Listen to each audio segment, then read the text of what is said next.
So good afternoon, everybody. I'm Elise Roux from the University of Freiburg.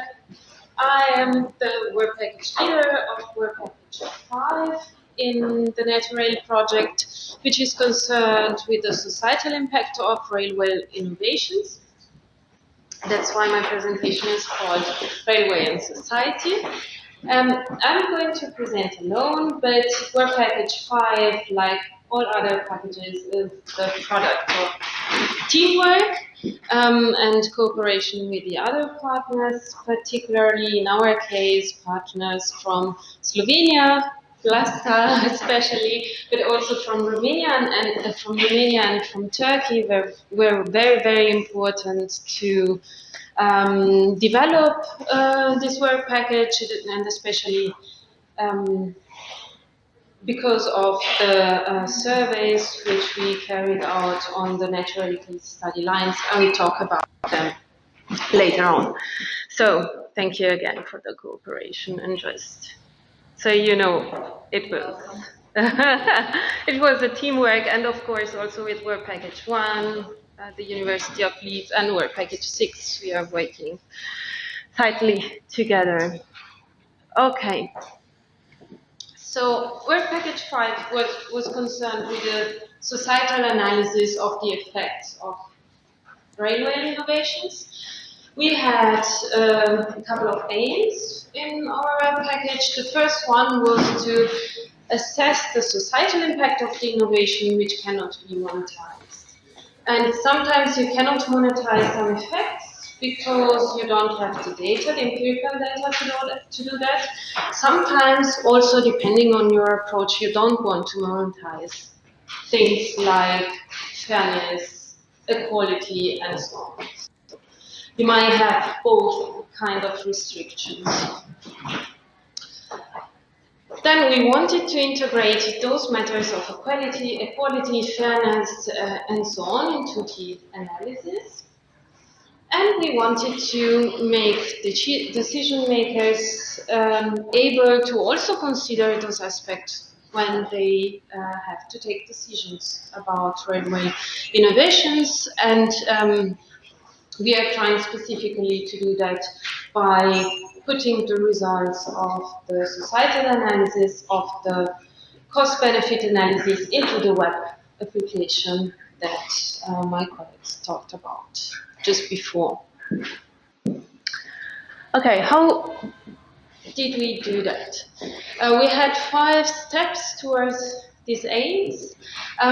First one was to establish the focus. So you can think of societal impact of railway innovation in very, very different ways. You might say, even if you thought of fairness, you might think, okay, we are interested in fairness for operators, fairness of access to the railway market, for instance. But we decided to focus on passengers and on accessibility for them. And accessibility is meant like passengers being able to reach destinations that are important for employment, school, so education, healthcare, and so on.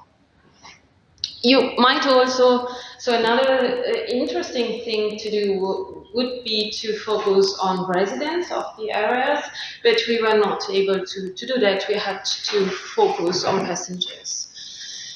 And then we had a wide survey on passengers' use of train and on perception of passengers on the lines that we had in the NeTIRail project as the case study lines. I will talk about that later.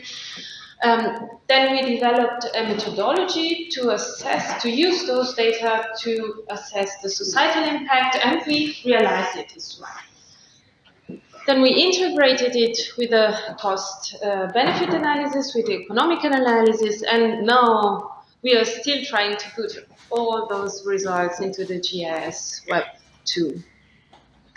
Okay. So first step, beside the focus, we decided to focus on accessibility, and we tried to break down accessibility into its elements.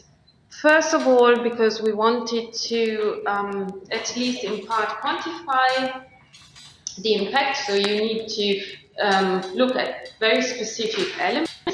And secondly, because we wanted to make sure that we are counting the same things only once.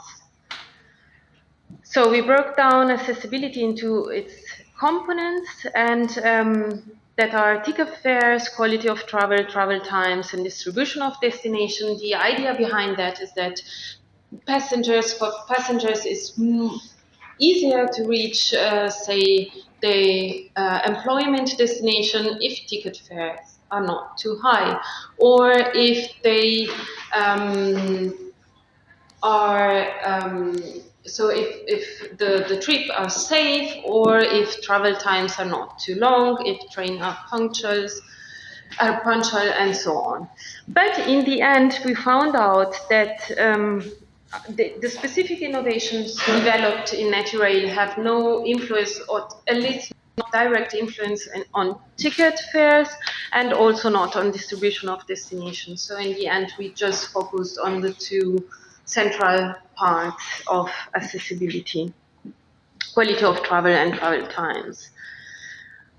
Okay, the second step was to develop and implement the user surveys. We did it in the time between June and December 2016. We collected and analyzed more than 100 questionnaires, and we administered the surveys on our Romanian case study line, on two case study lines in Slovenia, the two that are passenger traffic dominated, so the line around Ljubljana and on the Privka Ilirska Bistrica line, and two in Turkey, also the passenger dominated lines.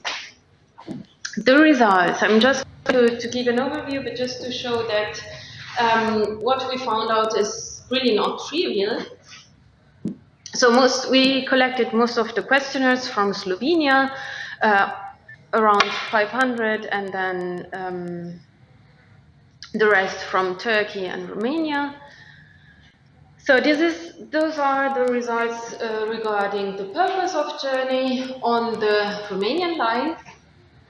And we see very clearly that it is a commuter line, because the blue part represents people using the using train to traveling to work. And also there is a high share, 17% of people using it for going to university and to school, which did not surprise us, because we knew this was a commuter line. Then the Slovenian lines, here we see the line around Ljubljana. We have a very high share of people using it traveling either to work or to school or university. And on the other line, we see the gray area, which is bigger because many people use it for tourism. And this is for the Turkish lines. Here we had some surprises, because we expected the first line, this one, this is a line around Ankara, so we expected to have a really high